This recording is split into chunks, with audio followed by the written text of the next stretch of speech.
I love football. I bloody love football, don't I? Back of the net. Desire, hungry, and a lot of times I use the word horny to my play. When we make clean sheet, I pay to everybody a pizza. No, you have to make a decision in relation to that, because I need to know from you what is the most important thing, if it is to play well or if it is to win matches. We've shown wonderful character this week. You're very welcome along to Post Sport, our 2022 League of Ireland season previews, not reviews. And it's episode 3, and we're going to talk about St. Pat's, who won the Cup. Actually, I think it might be episode 4, I'm not even sure, I'm losing count already. Talking about St. Pat's, though, who won the Cup, we have Dave Donnelly of Dublin Live. Dave, you don't really get an off-season between League of Ireland, Women's National League, doing all kinds of Dublin sport. You don't really get an off-season, but I'm sure you're looking forward to this season starting. Yeah, no, we had about 2 weeks off, but yeah, it's all starting up again now. So I'm glad to be able to go back to the stadiums and be able to attend games rather than watch them on TV. I think that's the hope, that we'll have full stadiums. We won't have games being rearranged. We certainly, hopefully, won't have a shortened season. We'll get every game that's supposed to be played. I think that's the hope, and hopefully we don't have any more situations like, was it Drogheda Waterford, the 7-0, when Waterford had to play their underage teams. So hopefully everything just goes smoothly this year. I think we deserve it after the last 2 years we've had. Yeah, fingers crossed, but we'll see what happens. But I think we've all seen what's happened in the English league. It's a bit all over the place. So I think if we can have a situation where if teams need to call the game off, then it just needs to be called off, and that's the ideal thing. And as bad as the 7-0 was last year, it's probably just best to get the games over with. Yeah, probably. You mentioned there the English Electricity League. We're talking about the Irish Electricity League this time, the Premier Division. St. Pat's is who we're looking at. You cover pretty much all the Dublin clubs. How do you think St. Pat's will feel after last season? Won the FAI Cup, finished second in the league, pushed Shamrock Rovers, not particularly close, but they were the closest of anyone. They've got to feel positive about last season. Yeah, I think definitely last season there's a huge positive feeling there. I think obviously Stevie O'Donnell going up north to Dundalk will have stung a bit. I know there's an ongoing dispute between the two clubs, but yeah, I think when they look back on last season, they'll be very pleased. Obviously, the likes of Vitislav Jaros coming in and putting in, well, for me, the best goalkeeping performance of any player in the league last year. And the likes of Lee Desmond has gone off to America now, but he was outstanding last year. Matty Smith, we don't know whether he's coming back to Pats or not. But the bulk of that Pats team are probably staying for next season. So I think they have a lot to build on, but obviously they have a new manager now, Tim Clancy, who has done an amazing job at Drogheda for the last 3 years. So it remains to be seen exactly what he will do in there. But I think they have a few things to be positive about as well. So we'll just see in the first few weeks of next season. You mentioned it there, Steve Donnelly out, Tim Clancy in. What kind of changes do you think we're going to see at Pats this season? Well, the main thing is that Stevie's gone out. He obviously is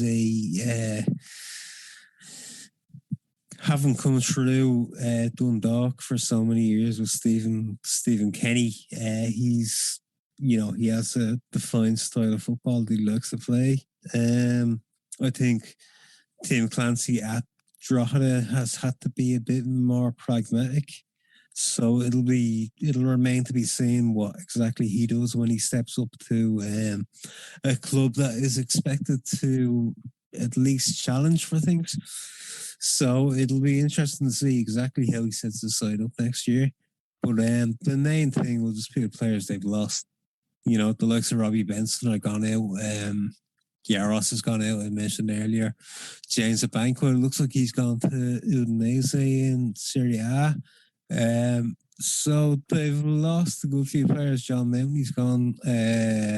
Sambona's gone to Dundalk. So there's a lot of players gone out, but there's a few players coming in, a few players that Clancy would know from Drogheda, sorry, and yeah, it'll be a period of change for Pats, but I think they can be fairly positive about where things are going, and certainly the likes of Owen Doyle coming in, the likes of Olabi coming in from Finn Harps. There's a bit of renewal there. There's a lot of attacking talent coming into the team.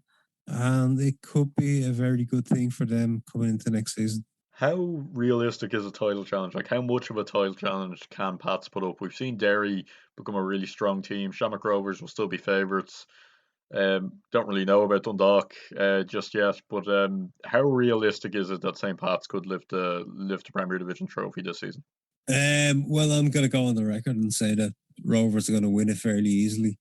But I think that in terms of Pats, I really don't know because, as I've said, they've lost a lot of players. They brought in a lot of players. Certainly, Owen Doyle is a caliber striker that not many teams, well, no team in the League of Ireland has. But it will depend on how well they can use him. Certainly, I think if he gets firing, they can challenge. But my opinion is that it's Rovers. Rovers are going to be the main team next year. Any team that can even get close to them will be doing well. And I think Pats are probably the team that would be most likely to do that. And then in terms of Europe, Europa Conference qualifiers, not the playoffs just yet. Is a run in Europe realistic? I mean, how many will they even be focused on it, or will they just be focused on getting back into Europe next season? Like, is it almost a free hit in Europe, or is a run of some kind realistic for St. Pat's? I think we saw with Bows last year. They maybe weren't doing amazing in the league, but they put in a really good challenge in Europe. I think maybe you might see that with Pats as well, particularly with they have a standard of player with the likes of Owen Doyle and Olabi that maybe they can make a few hits on teams in Europe that maybe you wouldn't expect. I don't think any team in the league is going to make a huge hit in Europe next year, but certainly you can get through a round or two. And with the Conference League, I think there is an opportunity to get through 2 or 3 rounds the way both showed last year. But I just think it's going to be a big ask. You're looking at probably 40, 50 games a year. It's going to be difficult for any team to keep up. But with more full-time professional teams in the league next year, I think maybe there's a better chance. Yeah, well, hopefully someone goes on a European run. We'll have you back on to talk about UCD, but tell us where we can get all your stuff on Dublin Live and Extra Time.